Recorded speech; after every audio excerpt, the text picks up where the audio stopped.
Chers auditeurs de la RJV, bonjour.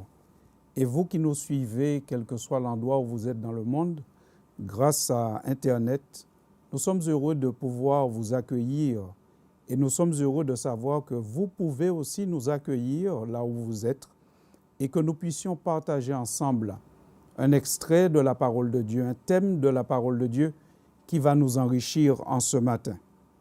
Ce week-end est vraiment très particulier pour tous les chrétiens, tous ceux qui croient en Dieu. Ce week-end est bien particulier, pas parce que ça fait le énième week-end de confinement, pas seulement pour cela, mais aussi parce que ce week-end, c'est le week-end de la commémoration de Pâques. C'est le week-end pendant lequel les chrétiens vont commémorer cette fête chrétienne, cette fête dont l'institution remonte à l'époque où Israël était comme confiné, à l'époque où Israël était assigné à résidence et opprimé dans un district de l'Égypte appelé Gozen. C'est à cette fête que nous allons accorder notre attention ce matin, mais pas seulement à la fête de Pâques, mais à celui qui en est l'auteur, c'est-à-dire notre Dieu créateur, sauveur, rédempteur et libérateur. Je vous invite donc à prier jusqu'à avant que nous puissions entrer dans cette étude que nous voulons avoir ce matin pendant quelques minutes. Prions ensemble. Seigneur, nous voulons te remercier et te bénir parce que tu nous permets ce week-end, malgré des conditions difficiles, de commémorer une fête qui parle du salut, une fête qui parle de l'amour de Dieu manifesté, une fête qui nous dit comment Dieu, dans son amour, n'abandonne jamais ses enfants.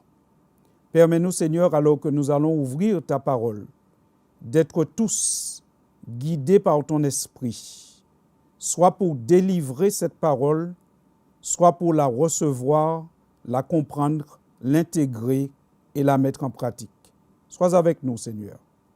Au nom de Jésus. Amen. Je vous disais donc que la fête de Pâques est une fête qui a été instituée alors qu'Israël était comme confiné. Israël était peuple de Dieu, assigné à résidence dans une partie du pays d'Égypte, le pays de Gozen.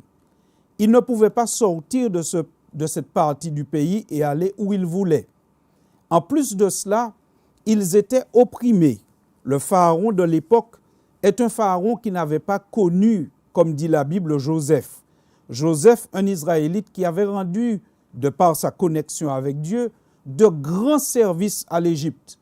Et donc ce pharaon qui n'avait pas connu Joseph et qui voyait grandir ce peuple et qui était, à son avis, une menace pour lui, alors ce pharaon a commencé à opprimer le peuple d'Israël.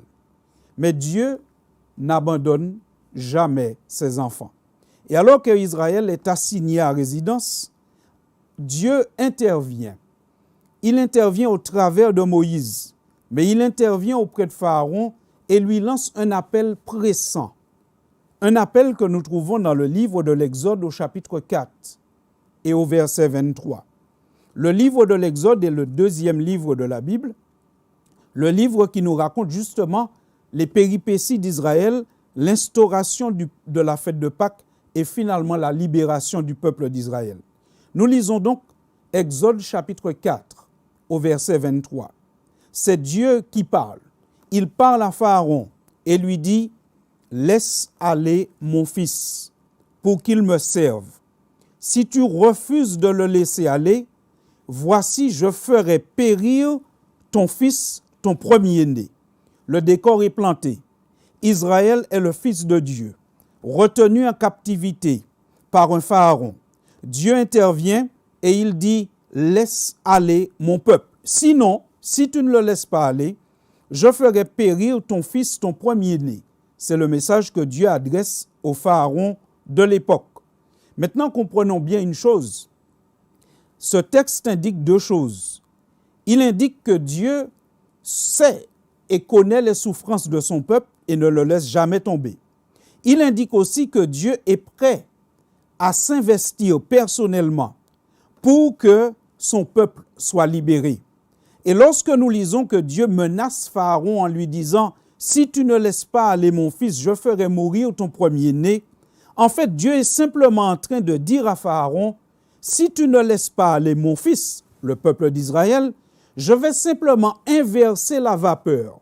Ce que toi, tu es en train de faire à mon peuple va revenir contre ton peuple. » Parce que la Bible nous dit, dans le livre de l'Exode au chapitre 1er et au verset 16, que dans son désir d'opprimer Israël et de le réduire, le pharaon de l'époque avait proposé, avait demandé aux sages-femmes de faire mourir tous les enfants mâles du peuple d'Israël à leur naissance et de laisser seulement vivre les filles.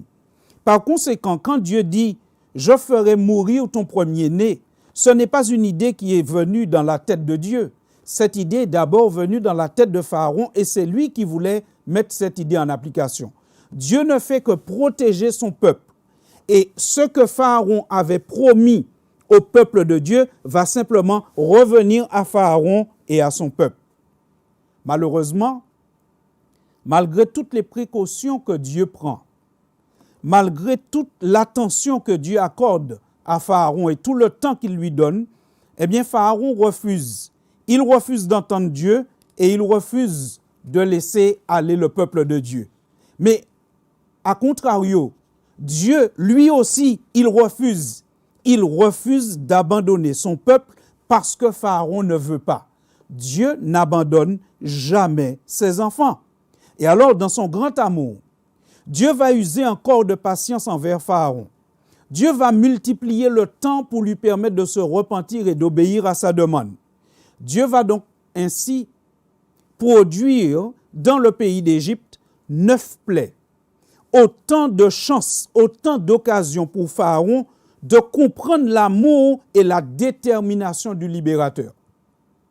Pendant les 9 plaies, Pharaon, au lieu de s'assouplir, va encore s'endurcir. Et donc on arrive au moment où Pharaon met Dieu au pied du mur. Il met Dieu à l'épreuve.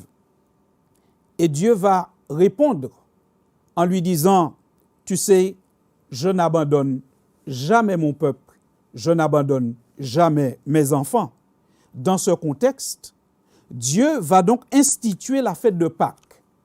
Et cette fête et son institution sont rapportés en détail dans le livre de l'Exode au chapitre 12. Voici les éléments essentiels de la fête de Pâques. La première chose, c'est que Dieu demande à ce qu'on se réunisse en famille. Et si c'est une famille vraiment trop petite, qu'on s'associe avec les plus proches voisins. Ce qui nous montre que la fête de Pâques, en tout cas la première, elle était une fête familiale. Elle était une fête qu'on vivait quasiment en confinement, dans la maison, dans la famille. Cette famille réunie devait prendre un agneau. Et cet agneau, eh bien, on devait à un moment, le peuple devait, la famille devait l'immoler, devait sacrifier cet agneau, l'égorger et prendre de son sang, mettre sur les 2 poteaux et sur le linteau de la maison. Autrement dit, la famille devait non seulement croire, mais démontrer qu'elle croit. Elle devait afficher ses couleurs, la couleur du sang de l'agneau. Elle devait dire, ici, dans cette maison, nous croyons que Dieu opérera une libération. Ensuite, l'agneau, après avoir été immolé et son sang utilisé pour marquer la maison visiblement, eh bien, la famille devait manger la chair de cet agneau. Manger la chair de cet agneau rôti au feu avec des pains sans levain et des herbes amères. Et alors, lorsque Dieu leur donne toutes les instructions sur comment ils devaient préparer la fête, il leur dit avant même que la fête, que Pâques ne soit réalisée pour la première fois, Dieu leur dit, vous conserverez le souvenir de ce jour et vous le célébrerez par une fête en l'honneur de l'Éternel. Donc, avant même la première Pâques, Dieu avait demandé à son peuple, je voudrais que ce qui va se passer ici, que vous sachiez que vous devrez conserver le souvenir de cet événement et chaque année, vous aurez une fête pour commémorer cela. Et alors, Dieu donne l'explication pourquoi il faudrait commémorer cette fête. Dans Exode chapitre 12 au verset 27, le livre de l'Exode au chapitre 12 et le verset 27, Dieu dit, lorsque vous allez commémorer cette fête, au cours des années, peut-être que vos enfants vont vous poser la question, mais pourquoi faites-vous cela? Alors vous répondrez, et je rappelle que nous sommes dans Exode 12 au verset 27. Alors vous répondrez, c'est le sacrifice de Pâques en l'honneur de l'Éternel, qui a passé par-dessus les maisons des enfants d'Israël en Égypte lorsqu'il frappa l'Égypte et qu'il sauva nos maisons. Le peuple s'inclina et se prosterna. Nous avons ici la naissance de la fête de Pâques, une fête qui doit être commémorée. Et cette fête nous enseigne 3 leçons essentielles. Je répète, j'ai bien dit, la fête de Pâques nous enseigne 3 leçons essentielles. La première, c'est que la libération véritable est un don de Dieu. Pour être libéré, Israël n'a pas fait de préparation militaire, mais une préparation spirituelle. La libération véritable est un don de Dieu. Deuxième leçon qui se dégage de Pâques, c'est que ce don de Dieu est capté, reçu par la foi véritable, la foi agissante, une foi qui se déclare. Seulement ceux qui avaient mis le sang sur leur maison, qui ont été épargnés ce jour-là. Et troisièmement, enfin, les conséquences de cette libération, eh bien, c'est une véritable consécration au service du libérateur. Dieu avait dit à Pharaon dès le début, « Laisse aller mon fils afin qu'il me serve. » Lorsque Dieu libère, c'est pour qu'on le serve. Et alors, c'est sur ces acquis, sur ces 3 leçons que nous venons de dégager de la première Pâque, que va se construire la Pâque universelle. La Pâque dont Jésus est la vedette, dont Jésus est l'agneau. C'est la Bible qui nous apprend cela. La Bible nous le rappelle dans l'évangile de Jean au chapitre 18 et au verset 39. Dans l'évangile de Jean au chapitre 18, il est rapporté une déclaration du gouverneur de l'époque qui montre bien que la fête de Pâques, la mort de Jésus, coïncidait avec la fête de Pâques. Dans Jean 18, nous lisons ceci dans Jean chapitre 18 au verset 39. Évangile de Jean, chapitre 18 et le verset 39. Le gouverneur déclare, « Mais comme c'est parmi vous une coutume que je vous relâche quelqu'un à la fête de Pâques, voulez-vous que je vous relâche le roi des Juifs? » Vous avez bien entendu, le gouverneur situe la passion du Christ, sa mort et sa résurrection dans le contexte de Pâques. Donc forcément, si Jésus a choisi de mourir durant la fête de Pâques, c'est parce qu'il voulait que nous puissions connecter sa mort et la signification de sa mort et les effets de sa mort à la fête de Pâques que nous connaissions déjà. Vous vous rappelez les 3 choses que nous avons dégagées de la première fête de Pâques? Premièrement, la véritable libération est un don de Dieu. Deuxièmement, ce don est capté, ce don est intégré, est reçu par la foi véritable, la foi agissante, la foi qui se déclare. Et troisièmement, la conséquence de la libération, c'est une consécration totale au service du libérateur. Est-ce que la Bible confirme ces 3 éléments concernant la Pâque universelle, c'est-à-dire la mort de Jésus dans le contexte de Pâques, Christ qui est la Pâque véritable? Est-ce que nous retrouvons ces 3 éléments dans la signification du sacrifice de Jésus? Nous allons tenter de vérifier cela en prenant le livre de l'Apocalypse au chapitre 5. Le livre de l'Apocalypse, comme vous le savez, c'est le dernier livre de la Bible. Et c'est celui qui révèle le plan de Dieu pour la fin des temps. C'est celui qui révèle comment les choses vont se passer à la fin des temps de la part de Dieu, de la part de l'ennemi de Dieu et pour les enfants de Dieu. Dans le livre de l'Apocalypse, le sacrifice de Jésus est maintes fois présenté. Mais pour notre présentation d'aujourd'hui, nous prendrons une seule de ces présentations. Dans le livre de l'Apocalypse au chapitre 5, et nous commençons au verset 6. Apocalypse chapitre 5, verset 6.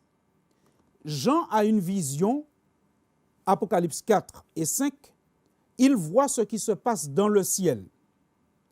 Et il dit au verset 6 que dans cette vision, il voit au milieu du trône, il vit au milieu du trône et des 4 êtres vivants, et au milieu des vieillards, un agneau qui était là comme immolé. Jésus est présenté ici dans Apocalypse 6 au verset 5 comme étant un agneau immolé.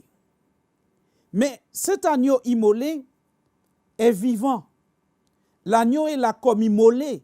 Cela signifie qu'il porte les traces de l'immolation, mais l'agneau est vivant. Il est actif. La preuve, c'est que quand on lit le chapitre 5, l'agneau est capable, ou plutôt, l'agneau est le seul capable de prendre un rouleau, un livre, qui est dans la main de celui qui est dans le trône et d'ouvrir ce livre. Personne d'autre n'est capable d'ouvrir ni de prendre ce livre. Seul l'agneau est capable et l'agneau le fait. Ça veut dire que l'agneau, il est comme immolé, il porte les traces de son immolation, mais il est vivant. Il est vivant et il est fort.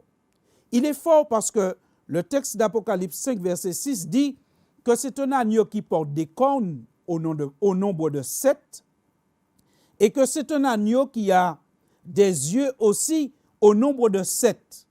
Et donc, nous savons que 7 est le chiffre symbolique de la Bible, de la plénitude, de la force totale. Mais les cornes représentent la force et les yeux représentent, dit le texte d'Apocalypse 5, verset 6, les 7 esprits de Dieu. C'est-à-dire que l'agneau est fort et rempli de la plénitude de l'esprit. L'agneau est digne. Il est le seul capable de prendre ce livre. Ce livre, on n'a pas trop de mal à comprendre ce que c'est. Ce livre, c'est le plan du salut. Jésus est le seul capable de mettre en œuvre le plan du salut qui a été conçu par la divinité. Et donc, nous retrouvons ici le fameux agneau dont il était question déjà dans Exode chapitre 12 pour Pâques. Jésus est bien présenté comme un agneau comme immolé, un agneau vivant, un agneau fort et un agneau rempli de l'Esprit de Dieu. Et cet agneau, que dit-on de lui dans le ciel? Que dit-on de Jésus dans le ciel? Alors faisons un saut dans Apocalypse 5 toujours, mais cette fois au verset 9.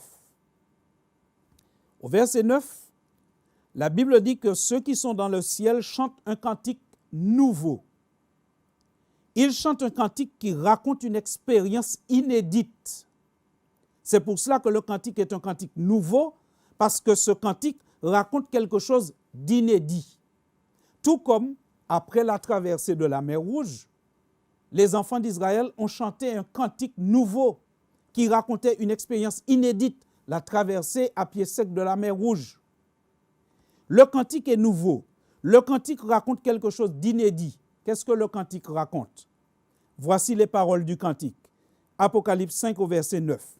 Tu es digne de prendre le livre et d'en ouvrir les sceaux, car tu as été immolé et tu as racheté pour Dieu par ton sang des hommes de toute tribu, toute langue, tout peuple et toute nation.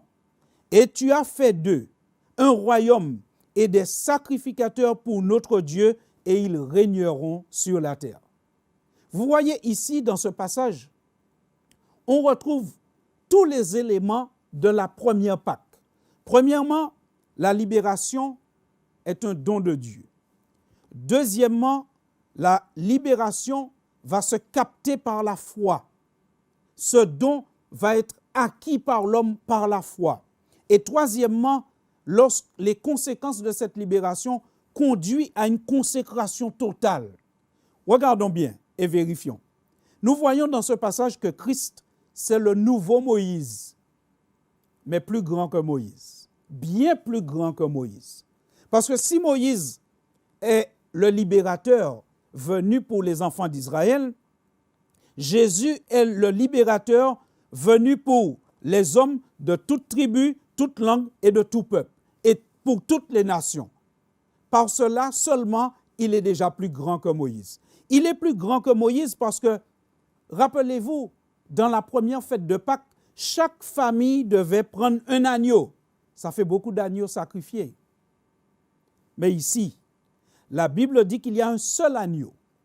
Cet agneau, c'est Jésus. C'est un seul qui est valable pour toutes les familles de la terre. Ensuite, Moïse, il n'a pas opéré la libération avec son propre sang, mais c'était le sang d'un agneau qui marquait les familles croyantes. Ici, c'est le sang de Jésus. Jésus est à la fois l'agneau, à la fois le libérateur. Il est tout. Il est tout pour tous ceux qui veulent. Et alors, la Bible nous dit que même lorsque Jésus a été intronisé dans le ciel après sa mort et sa résurrection, il a gardé les traces du sacrifice. Jésus n'est pas venu faire un tour parmi les humains, un petit tour et puis s'en va et puis j'oublie. J'oublie au point que je ne sais même plus à quoi ressemblent les humains. Parfois, vous croisez des personnes comme ça dans votre vie. Vous passez des moments avec ces personnes et puis elles partent et connaissent d'autres situations dans leur vie et puis vous avez l'impression qu'elles ont tout oublié. Elles ont oublié là où elles étaient et comment elles étaient.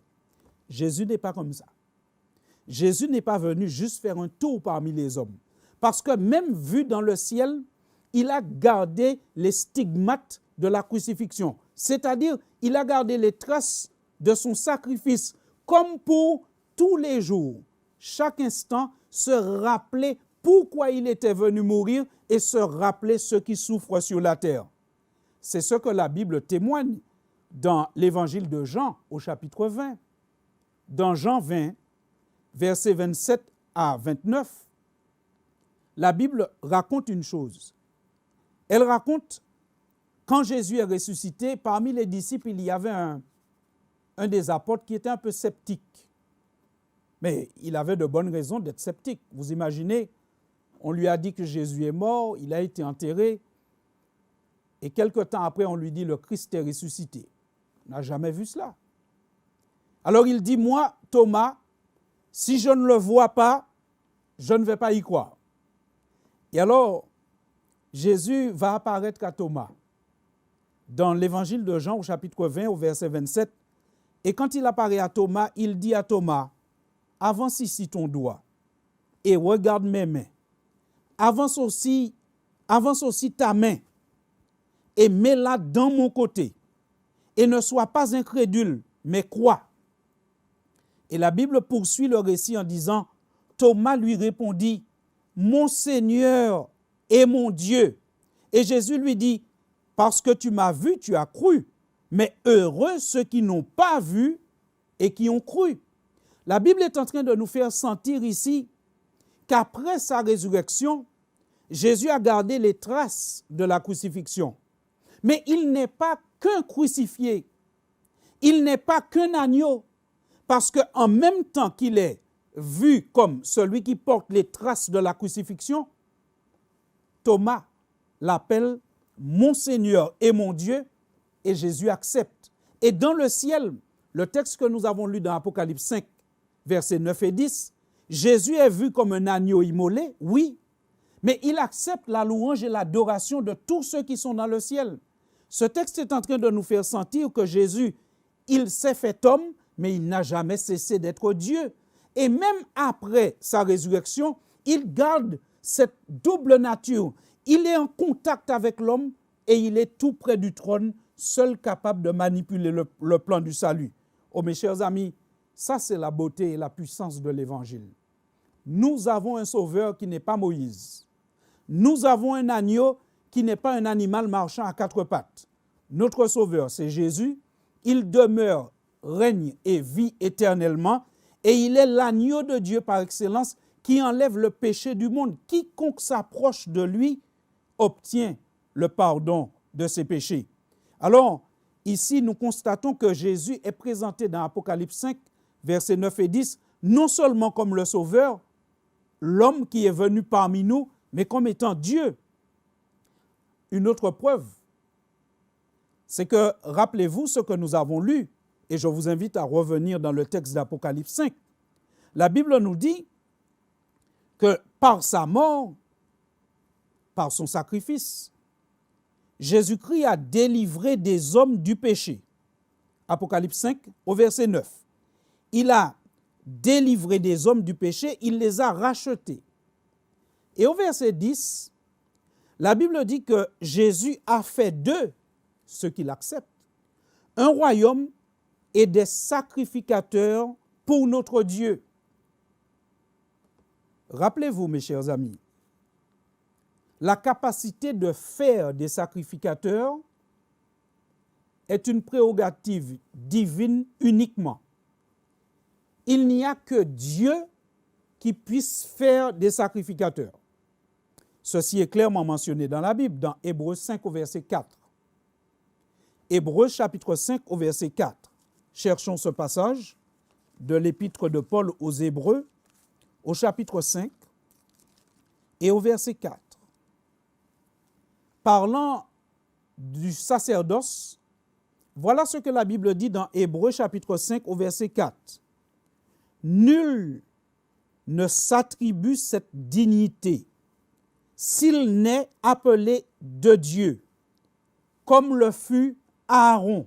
C'est clair. Faire des sacrificateurs est un privilège divin. Personne ne peut s'accorder ce titre s'il n'a pas été appelé par Dieu comme l'a été Aaron. Mais vous savez, il y a toujours dans l'histoire des têtus. Et parmi ces têtus, il y avait un roi qui s'appelait Jéroboam. Ce Jéroboam, à un moment, il a pensé que lui aussi pouvait s'accorder le privilège de faire des sacrificateurs. Vous pourrez lire cela dans 1 Roi chapitre 13. Même depuis le chapitre 12, il a commencé. Il a commencé depuis le chapitre 12, il a fait une première expérience, il a fait des sacrificateurs. C'est-à-dire qu'il a décidé de choisir des personnes qui n'étaient pas de la tribu de Lévi, qui n'étaient pas des descendants d'Aaron, et il a décidé de les consacrer prêtres.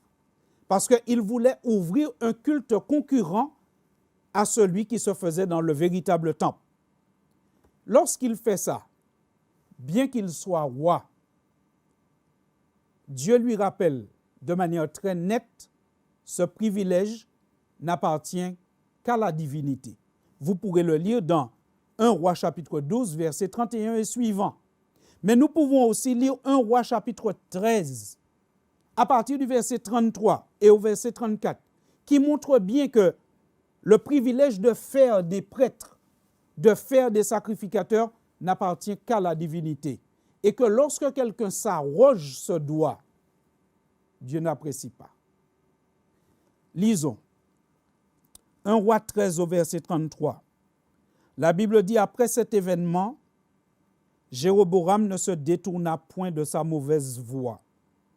Il créa de nouveau des prêtres, des hauts lieux, pris parmi tout le peuple. Quiconque avait le désir, il le consacrait prêtre des hauts lieux. Ce fut là une occasion de péché pour la maison de Jéroboam. Et c'est pour cela qu'elle a été exterminée et détruite de dessus la face de la terre. On ne peut pas être plus clair. La capacité de faire des prêtres, de faire des sacrificateurs, est un privilège qui appartient qu'à la divinité. Et pourtant, dans le livre de l'Apocalypse, le passage que nous sommes en train de considérer ce matin, Apocalypse 5, versets 9 et 10, la Bible dit clairement que Christ, de par son sacrifice, il a délié les hommes qui le veulent bien du péché et il a fait d'eux un royaume des sacrificateurs.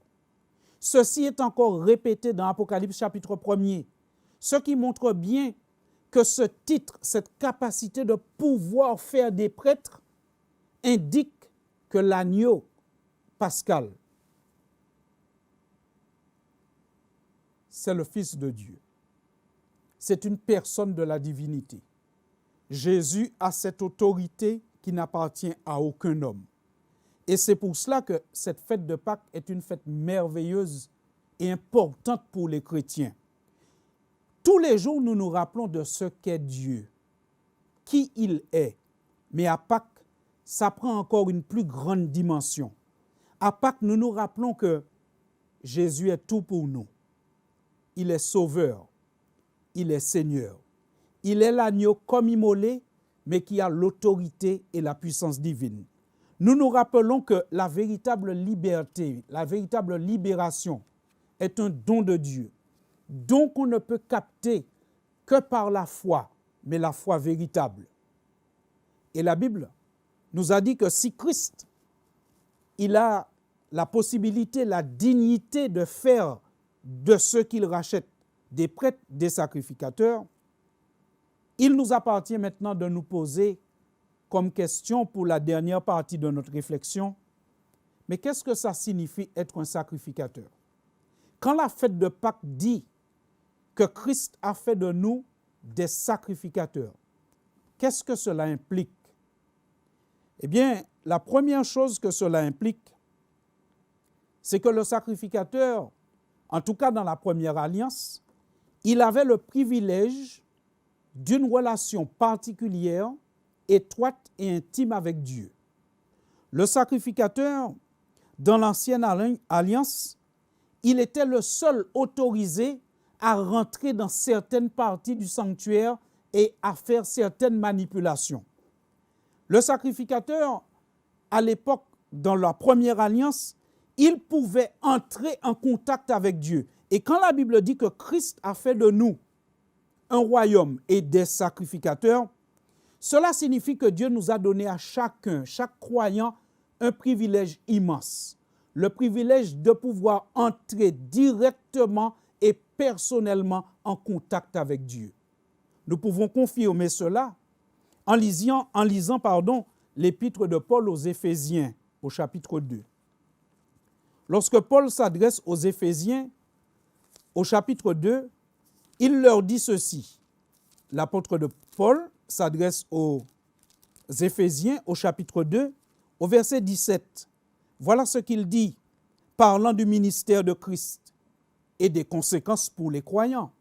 Il dit, « Jésus est venu annoncer la paix à vous qui étiez loin et la paix à ceux qui étaient près, car par lui, nous avons les uns et les autres accès auprès du Père dans un même esprit. » La fête de Pâques est en train de nous dire que Jésus a fait de nous un royaume et des sacrificateurs. Cela signifie que chaque croyant a la possibilité, le privilège, et peut-être même pourrions-nous ajouter la responsabilité d'entrer dans une relation intime, personnelle avec Dieu sans intermédiaire. Et c'est pour cela que, depuis quelques jours déjà, nous appelons chaque croyant, en dehors des congrégations qui peuvent être nos congrégations, peu importe, mais nous appelons chaque croyant chaque jour, 5h30 le matin ou 13h, à avoir un moment de prière dans cette période que nous vivons. Mais au-delà de cette période, il faudrait que nous puissions comprendre que le privilège du croyant sacrificateur, c'est celui d'entrer en communion avec son Dieu, de parler avec lui, de lui exposer ses besoins et ses problèmes. Chaque jour, nous vous proposons un thème, une promesse, des sujets de prière que vous pouvez retrouver sur la page Facebook Passeurs d'Espérance. Sur cette page, vous trouverez bien des choses, des lectures fort intéressantes. Mais vous trouverez aussi chaque jour le sujet de prière. Et là, il n'est pas question qu'on dise que c'est les pasteurs qui doivent prier, ce sont les anciens qui doivent prier, ou encore les diacres. Chaque croyant, Christ a fait de nous un royaume et des sacrificateurs. Nous avons chacun la possibilité d'entrer dans cette communion avec Dieu, dans cette relation. Mais il faut bien se rappeler que Dieu est un Dieu d'amour. Et ce que Dieu souhaite, c'est le dialogue. Dieu ne souhaite pas que nous puissions simplement venir dans nos moments de prière apporter une liste, comme on ferait apporter une liste de provisions. On dirait, voilà Seigneur, tout ce dont j'ai besoin. La relation avec Dieu implique au moins deux choses. La prière, je parle à Dieu, mais elle implique également la lecture de la Bible, l'étude de la Bible et la méditation de la Bible. La prière, le chrétien parle à Dieu. La lecture, l'étude et la méditation de la Bible, Dieu parle aux croyants. Les prêtres, quand on les regarde dans la première alliance, ils avaient cette double responsabilité. Prenez avec moi un texte, si vous voulez bien, qui le montre dans Malachie chapitre 2. Dans le livre de Malachie. Malachie, c'est le dernier livre de l'Ancien Testament pour nous permettre de trouver plus facilement. Au chapitre 2 du livre de Malachie, du prophète Malachie, Dieu parle aux prêtres directement. Il parle aux descendants de Lévi, parce que au début, les prêtres étaient tous tirés de la tribu de Lévi. Et il leur rappelle ce qu'il attend d'eux. Autrement dit, ce que Dieu dit dans Malachie à la tribu de Lévi, c'est ce qu'il nous dit à chaque croyant aujourd'hui, parce que Christ a fait de nous un royaume et des sacrificateurs. Qu'est-ce que Dieu disait à ces Lévites, à ces prêtres qu'il attendait d'eux? Lisez avec moi Malachie chapitre 2, verset 4. La Bible dit, « Vous saurez alors que je vous ai adressé cet ordre, afin que mon alliance avec Lévi subsiste, dit l'Éternel des armées. » Verset 5. « Mon alliance avec lui était une alliance de vie et de paix. Ce que je lui accordais pour qu'il me craignît, et il a eu pour moi de la crainte. Il a tremblé devant mon nom. La loi et la vérité étaient dans sa bouche, et l'iniquité ne s'est point trouvée sur ses lèvres. Il a marché avec moi dans la paix et dans la droiture, et il a détourné du mal beaucoup d'hommes. Car les lèvres du sacrificateur doivent garder la science, et c'est à sa bouche qu'on demande la loi, parce qu'il est un envoyé de l'Éternel des armées. Je pense que chacun de nous a besoin de noter cette référence biblique et d'y revenir personnellement. La référence, c'est Malachie chapitre 2, versets 4 à 7. Dans ce passage, comme vous l'avez vu, Dieu parle aux prêtres. Ils n'étaient pas très fidèles à ce moment-là. Et Dieu leur dit, mais écoutez, souvenez-vous de l'alliance que j'ai faite avec votre père. Souvenez-vous de ma première alliance entre moi et les prêtres. Qu'est-ce que j'attendais des prêtres? Qu'est-ce que Dieu attendait des prêtres? C'est donc ce qu'il attend de nous aujourd'hui. Eh bien, dans ce passage, Dieu dit que la loi de la vérité était dans la bouche de Lévi et de ses enfants, autrement dit des sacrificateurs. Les lèvres du sacrificateur doivent garder la science, et c'est de sa bouche qu'on demande la loi. Autrement dit, chers amis chrétiens, si nous célébrons Pâques, cela signifie que nous croyons que Christ, par sa mort et sa résurrection, nous a délivrés. Mais nous croyons aussi qu'il nous a délivrés pour que nous puissions nous consacrer à lui. Il nous a délivrés et il a fait de nous un royaume et des sacrificateurs. Chers amis chrétiens, si nous célébrons Pâques, cela signifie que nous sommes et que nous voulons être le peuple de la vérité. Nous voulons être des hommes et des femmes qui ne s'attachent à aucune tradition, mais qui ont le désir de sonder les Écritures afin de trouver la volonté de Dieu. D'ailleurs, Jésus, quand il a parlé dans le Nouveau Testament, il a confirmé ce que nous venons de lire dans Malachie. Dans l'évangile de Marc, au chapitre 7, Jésus confirme que son peuple est le peuple qui a l'amour de la vérité. Jésus confirme que ses enfants n'annulent pas les commandements de Dieu au profit de traditions, même quand ces traditions viennent d'autorités religieuses. Comment Jésus le dit? Regardons Marc chapitre 7, verset 10.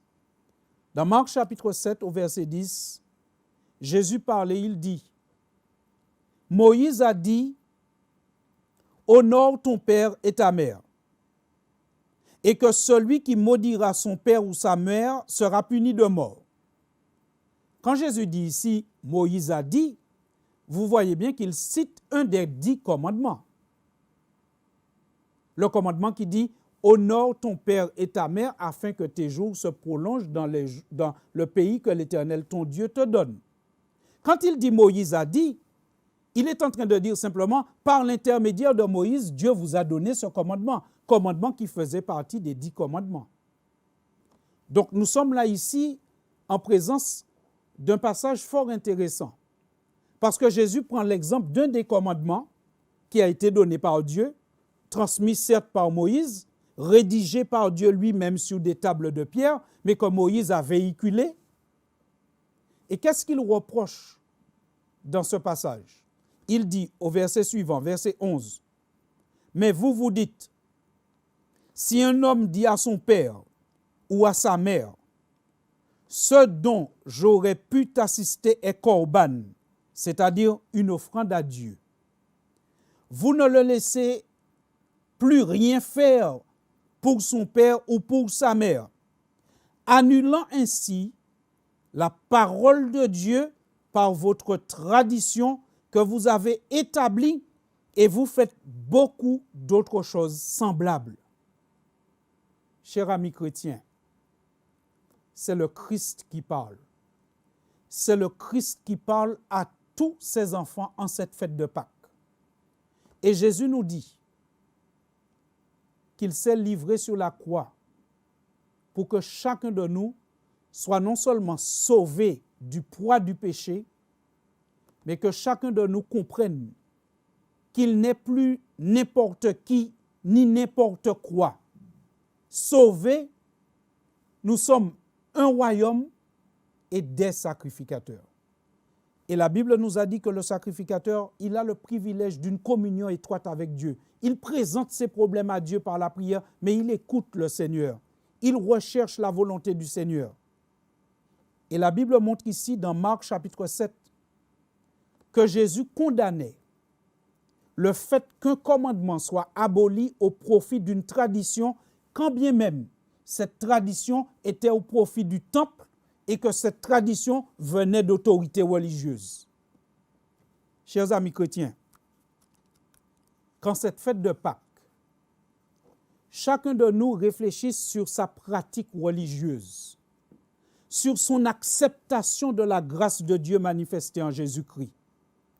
Cette grâce, elle doit nous transformer en sacrificateurs pour Dieu, c'est-à-dire nous permettre de savoir que nous ne pouvons pas vivre notre christianisme comme nous voulons ou d'après la tradition, mais que nous devons chercher à honorer la parole de Dieu et lui demander son Saint-Esprit afin que nous puissions comprendre cette parole. Rien ni personne n'a autorité pour annuler les commandements de Dieu. C'est la fête de Pâques qui le dit, c'est Christ qui le dit, c'est le livre de l'Apocalypse qui le dit, c'est l'évangile de Marc qui le dit. La relation avec Dieu que le prêtre entretient est une relation qui lui donne une force. Et par cette force, il a la victoire. La fête de Pâques nous dit que ceux qui sont en Jésus, qui marchent avec lui, qui ont cette relation avec lui, sont victorieux. Ils ont la victoire. C'est ce que dit le livre de l'Apocalypse au chapitre 12 et au verset 11. Dans le livre de l'Apocalypse au chapitre 12 et au verset 11, la Bible dit en parlant des enfants de Dieu, des rachetés, de ceux que Christ a fait sacrificateurs, la Bible dit d'eux dans Apocalypse 12 au verset 11, ils l'ont vaincu. Ils ont vaincu le diable. Ils l'ont vaincu à cause du sang de l'agneau et à cause de la parole de leur témoignage. Ils n'ont pas aimé leur vie jusqu'à craindre la mort. Être sacrificateur pour Dieu, c'est savoir que la victoire sur le péché est possible. C'est savoir que nous pouvons vaincre le malin. Et dans la présentation de ce texte, dans la nouvelle Bible en français courant, voici comment le passage est rendu. Apocalypse 12, verset 11. Mais nos frères et sœurs ont remporté la victoire sur lui par le sang de l'agneau et par la parole dont ils ont témoigné. Ils n'ont pas épargné leur vie, ils étaient prêts à mourir. Chers amis chrétiens, alors que nous vivons une Pâque bien particulière, une Pâque confinée, rappelons-nous toutes les leçons de Pâques. Rappelons-nous que la Bible nous dit que nous avons en Jésus un Sauveur, mais qui est en même temps le Seigneur de l'univers. Et par lui, nous avons un privilège immense. Nous pouvons rentrer directement auprès du Seigneur, plaider notre cause, présenter nos joies, nos peines, nos actions de grâce et aussi intercéder pour les autres, parce que les prêtres intercédaient pour les autres. Cette fête de Pâques nous rappelle que Christ est l'agneau par excellence, le libérateur par excellence, et que lorsque nous sommes en Jésus, la victoire est possible. L'apôtre Paul a expérimenté toutes ces choses. Et voilà ce qu'il dit en ayant expérimenté ces choses. Et vous accepterez que cette lecture de 1 Timothée chapitre 1er, versets 15 à 17, soit notre conclusion. 1 Timothée chapitre 1, versets 15 à 17. Paul a expérimenté tout ce que nous venons de dire. Paul était un meurtrier, un opposant. Mais quand il a expérimenté la puissance qui est en Jésus-Christ, quand il a compris que Jésus est de nature divine et qu'il a autorité de faire de nous des sacrificateurs, voilà ce qu'il déclare. Il dit, 1 Timothée chapitre 1er, verset 17 jusqu'à 19. Chapitre 1er, verset 15 jusqu'à 17. Il dit, c'est une parole certaine et entièrement digne d'être reçue, que Jésus-Christ est venu dans le monde pour sauver les pécheurs dont je suis le premier. Mais j'ai obtenu miséricorde afin que Jésus-Christ fît voir en moi, le premier, toute sa longanimité, pour que je servisse d'exemple à ceux qui croiraient en lui pour la vie éternelle. Au roi des siècles, immortel, invisible, seul Dieu, soit honneur et gloire au siècle des siècles. Amen. Prions donc. Seigneur, notre Père et notre Dieu, c'est vrai que cette fête de Pâques a un parfum très particulier. Le parfum du confinement. Mais Seigneur, nous n'aurions pas voulu que nos esprits s'arrêtent uniquement sur cet aspect, mais que nous puissions chercher réellement la signification et le message de la fête de Pâques. Tu as voulu que cette fête soit commémorée. C'est pour que nous puissions nous rappeler que Jésus est unique. C'est pour que nous puissions nous rappeler qu'il n'y a de salut en aucun autre. C'est pour que nous puissions nous rappeler que Jésus n'a pas fait une apparition parmi les hommes, mais il s'est identifié à nous pour l'éternité. C'est pour que nous sachions que Jésus est capable de nous comprendre parce qu'il a expérimenté notre nature et nos douleurs. Jésus a expérimenté dans son jeune âge le fait d'avoir été banni de sa patrie, exilé en Égypte. Il peut comprendre toutes les souffrances, mais non seulement les comprendre, parce qu'il est l'agneau par excellence, parce qu'il s'est fait homme, mais il peut y remédier parce qu'en même temps, il est Seigneur. Lorsque Thomas l'a vu, il a vu les traces de la crucifixion, mais il ne s'est pas gêné de dire « mon Seigneur et mon Dieu ». Oui, Jésus est à la fois Dieu et à la fois homme. Et par cette autorité qu'il a, il peut transformer nos vies. Seigneur, nous te prions, donne-nous la foi véritable qui nous permet d'accepter le don de la liberté qui est en Jésus-Christ. Nous t'en prions, Seigneur.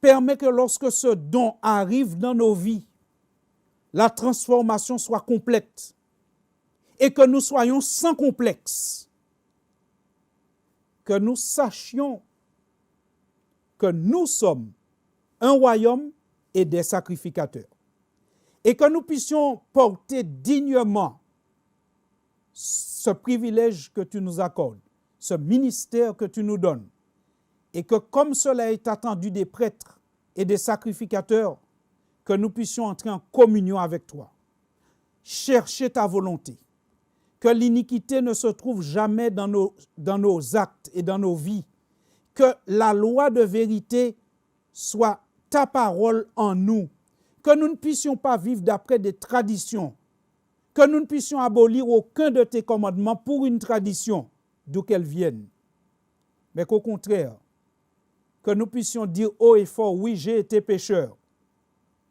Oui, Seigneur, j'ai parfois été un ivrogne.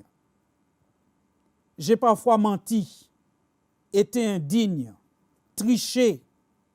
Mais lorsque j'ai rencontré Jésus, il m'a lavé, il m'a blanchi, il m'a purifié.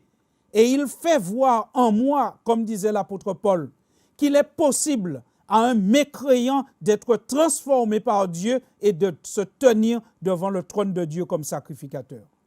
Seigneur, aide-nous à prendre pleinement possession du ministère que tu nous donnes. Aide-nous à être des chrétiens authentiques et sans complexe, acceptant totalement le ministère que tu nous donnes et comme toi tu es digne de prendre le livre, digne de nous sauver, rends-nous dignes de porter ce beau nom de chrétien. C'est notre prière. Au nom de Jésus et pour ta gloire. Amen.